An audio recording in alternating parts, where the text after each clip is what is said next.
I'm very excited to start the second panel. This is going to be great. We got some really smart, amazing, incredible men up here. So I'm just going to get into the introductions. We have Steve Mills. Clap it up for Steve Mills, everybody. Yeah. He is the president of the Knicks and has been in the sports industry for over 30 years, which is incredible. Next up, we have Scott Perry. Clap it up for him. He is the general manager of the Knicks and has an amazing coaching and executive sports career. And then finally, we have Craig Robinson. Clap it up for Craig. He is the current vice president of player development for the Knicks and Westchester Knicks and has a rich experience at the collegiate and professional level. Well, we have an amazing panel to get to, and I have a lot of questions for you guys. So I want to start with Scott. We want to talk about legacy. One of the things that's great is that the NBA continues to sort of lead the way in men's professional sports in terms of racial and gender hiring practices. And can you speak a little bit about why that is?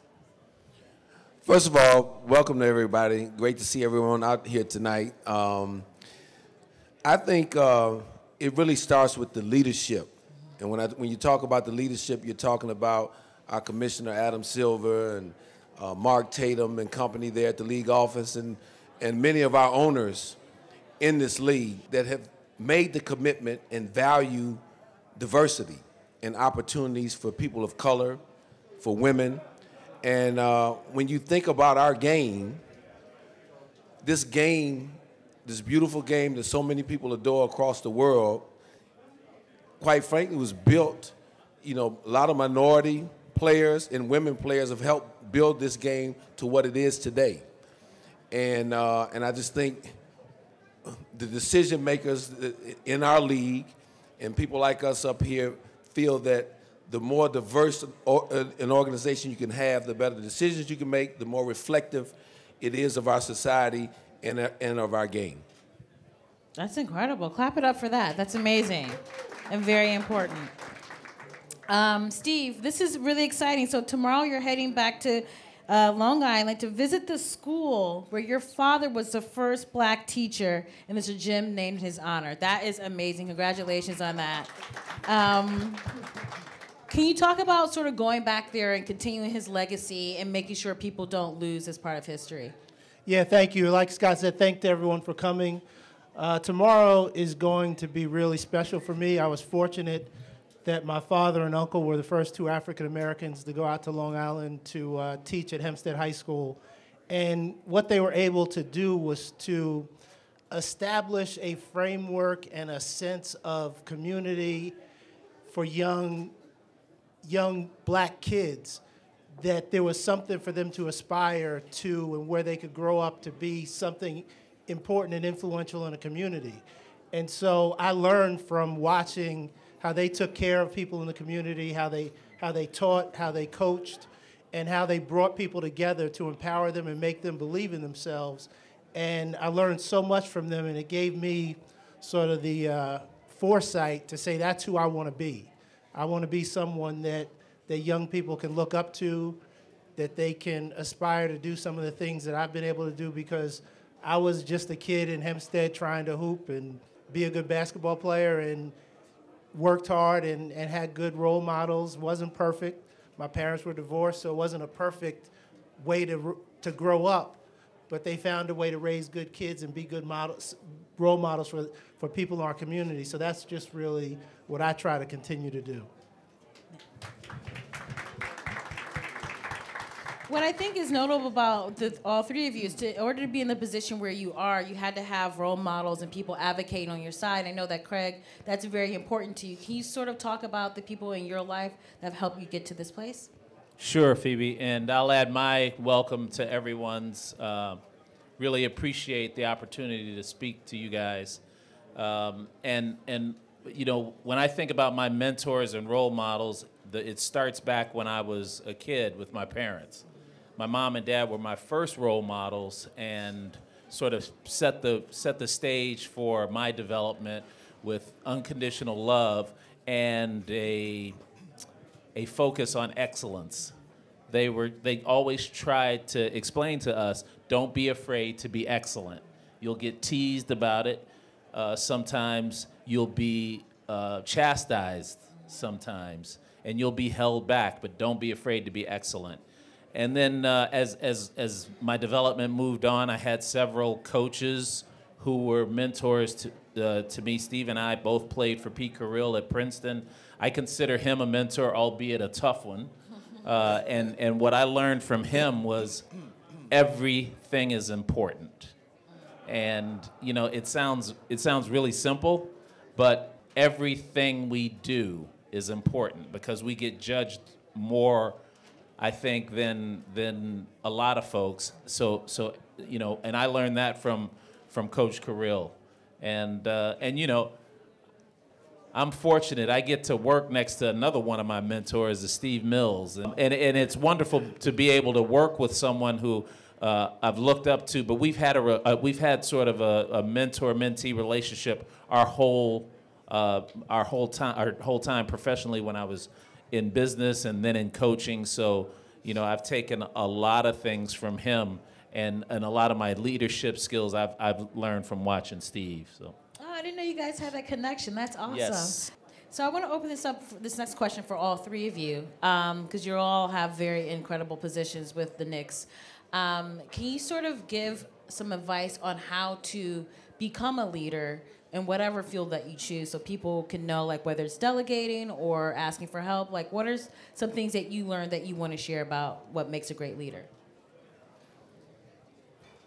Well, one thing, don't be scared to understand that how you lead is going to evolve. We talk about leadership discussions. We had a group of 8 or 9 players, and we were talking to them about leadership, and Fizz, Scott, Craig, and I all went in and talked to them. And one of the things I said to them is that until probably 10 years ago, I wanted to be seen as someone that leads by example. That was where my comfort zone is. But at some point, you have to step out of that and be more direct with people and be able to communicate and have to lay out a plan and lead through by example, but lead through execution, lead through vision. And it takes time to get there. Don't be scared to eventually work your way there. You don't have to start there, but start at where your comfort zone is and how you can move people to where you need them to go. But at some point, you have to be able to be a visionary, articulate person to help move a group forward. And so it just takes time, but that's something I want to talk to guys about because it's not natural. Yeah, and I would add, you know, and I touched on a little bit before when we talked about the new computer age, and I think there's been a tendency for a lot of people to have come up in that age to not engage one-on-one or be very verbal because we do so much on our phones now. But as a leader, I still think the most important thing to do is how you manage and to develop the people that you're leading. And I think you got to learn everybody's story that you're going to lead. Learn about them. Communicate with them. Learn what their goals and aspirations are so that you can help them get there within the framework of what you're trying to get accomplished as a unit. I think that's extremely important because the more people feel empowered, the more they're going to go out and do the very best job they can for you as a whole. And then that, what I like to say is paying it forward. I'm a big believer in paying it forward. The more we invest in each other and help one another along, then that's gonna leave you your legacy as a leader, in my opinion, for a long, long time. And if I can add one thing, you know, Scott is such a great example of this in our organization. You know, when I was coming up, you know, I worked in corporate America before I ever got in sports, and I was trying to figure out how I could get promoted to vice president, and everybody's getting promoted to vice president, and I'm trying to figure it out. And my boss said, well, if you want to be a vice president, you got to start acting like a vice president. And that bit of information changed my whole life. And in the leadership meetings that Steve's talking about that we have with our younger players, we're trying to teach them to not be afraid to act the way they want to be. And that sounds simple for regular folks, but these guys have been playing basketball their whole lives, and to act like a captain or act like a president of basketball operations or to act like a GM is new to them, and we're trying to teach them how to take that next step to not be afraid to act like what you want to be, even though you don't necessarily know what that looks like. And I just want to add one thing to that, because it's hard for these guys because they're so competitive, but I think it's something that's important for all of us and how we approach things. You have to lead with empathy. You have to make sure that people understand you feel their journey. You feel what their journey looks like, and you care about it, and that's an easier way for you to lead them to where you're trying to go. But you have to have that and make that part of how you view people and how you view the process. We have, oh yes. We have time for just one more question. This is going to be for all three of you. Obviously, you're leaders and you're mentors at work, but you also have kids. So what is sort of some lessons you impart in them about being a person of color in the workplace when they grow up? I know that's a lot. There's a lot of lessons. No. I think, you know what, I have a daughter, and one of the things that my wife and I, you know, continually stress with her, and she's 24 now, and I think she thinks she has all the answers now. But you got to dedicate yourself. Whatever you believe in, you've got to put the time in. You got to put the work, the focus, and you've got to be willing to accept the lows that come with the highs as well too. The adversity, to be able to overcome adversity, because in this world, I don't care who you are, we all have been there, and each and every day we get faced with obstacles, some big, some small, that we have to learn how to be able to work through and keep focused and keep moving ahead. So that's the big message that we've always imparted upon her, and also, you know, obviously told her to educate herself very well in whatever field she was going to be in, so that she was going to be prepared. So whenever she shows up for a job interview or to execute whatever her job is, that she's fully prepared so that she can keep moving forward with her life and her career.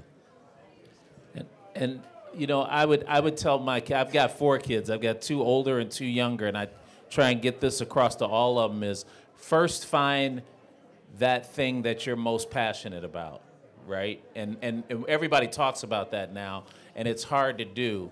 But whether you want to just find something that makes a lot of money or not, you should at least test out something that you love doing, so you know what you're missing if you don't do it. And once you find that thing, and Scott talked about it, there are going to be ups and downs, and there's going to be ebbs and flows. And just like a game, you got to be able to ride out the run that the other team's going to have. And thirdly, it is really important to find somebody within that corporate organization that can be your advocate. It could be, you know, mentoring is, but you need to find an advocate, somebody who's going to advocate for you as well, and not be afraid to seek that person out. Yeah, it's the same things. You know, I have 2 daughters, 28 and 25, and what I try to stress to them, passion, find something you love to do, because greatness comes from being able to completely throw yourself into what you're doing. Understand that you are being judged and you're being watched at every moment. So understand how you have to carry yourself, how you have to work. Understand that there is no job that's too small. There's no job that's too small. My first job at the NBA, I was collecting the scorecards for the slam dunk contest and putting balls into a ball boy rack for the three-point shooting contest. I'd stress to my kids, there's no job that's too small. And then be great at whatever you're trying to do. Fight through it. Try to do your best all the time. And if you do those things and you have someone that cares about you and is looking out for you, good things will come. That's great advice. Thank you so much, Craig, Scott, and Steve. This is an amazing panel, and I hope you guys picked up some wisdom that they were dropping out there. So let's go enjoy the Knicks game. How's that sound? Good? That's right. I think there's a little bit of a game today. Exactly. All right, thanks so much, guys. Thanks, Phoebe. Thank you. Thank you. Thank you.